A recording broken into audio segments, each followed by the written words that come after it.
The summer market is over and the Ottawa Real Estate Board just released its numbers for August. So, are we still in a correction and are home prices still falling month over month?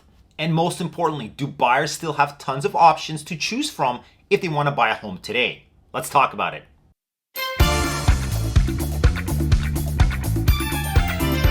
Welcome back and thanks for tuning in. My name is Andrei with the Medow Group and we service Ottawa and surrounding areas, all things real estate. Whether you're buying, selling, renting, or investing, or maybe just curious about the market, please consider subscribing and hitting that bell notification for upcoming content. And of course, don't forget to smash that like button. And if you want to book a quick chat with myself just to talk about a neighborhood of interest or any questions about the market, there's a link in the description below. You probably noticed from the thumbnail and the title for this video that home inventory is down. And this of course comes at an interesting time where our summer market was quite slow in terms of the number of sales or transactions and months of inventory, which is our available supply. They were stable until now.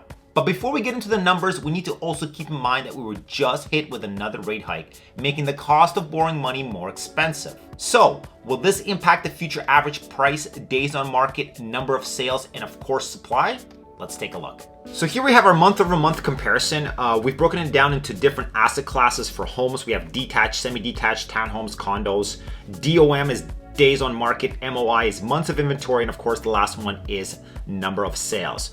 So let's start with detached homes. Let's concentrate on June, July, and August. Now, month over month, the prices have dropped. So back in June, we were at $823,000 as the average trading price.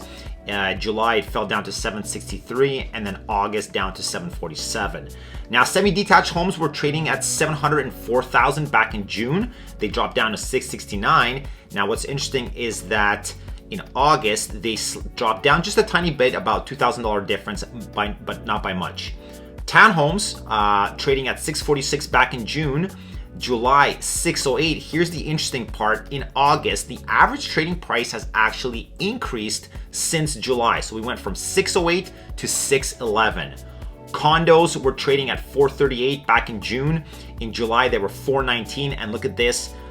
In August, again, we see the average price starting to creep back up to $421,000.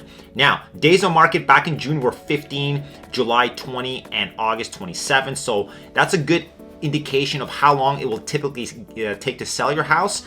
27 days is kind of what you can expect. MOI, months of inventory. I talk about this all the time. Something very important to keep an eye on, and this kind of generally tells us what's happening with our supply. So months of inventory is the available supply. 2.1 back in June. What that means is that if no other home came onto the market in exactly 2.1 months, we'd be sold out. Now, 2.1 months is still a hard seller's market.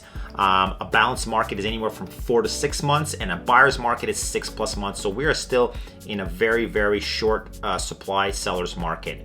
Now, here's the interesting part.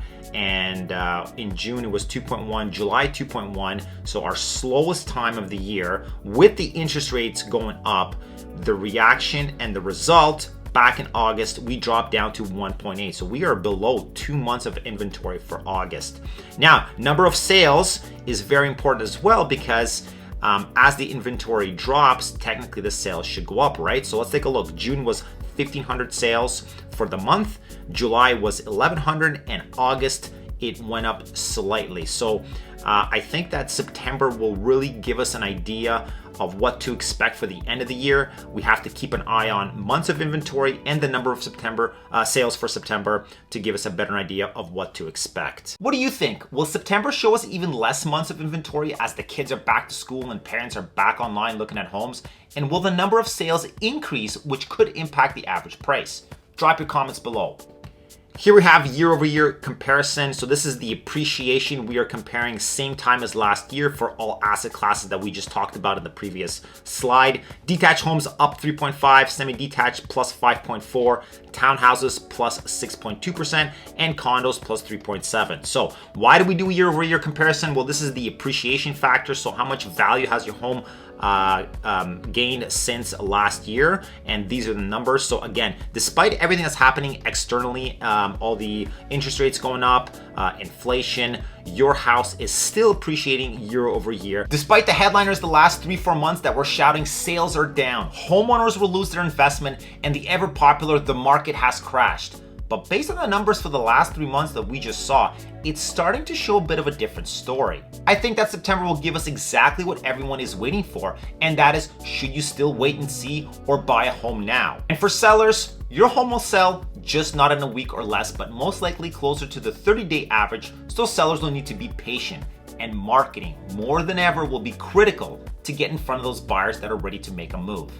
Thanks for watching. Catch you in the next one.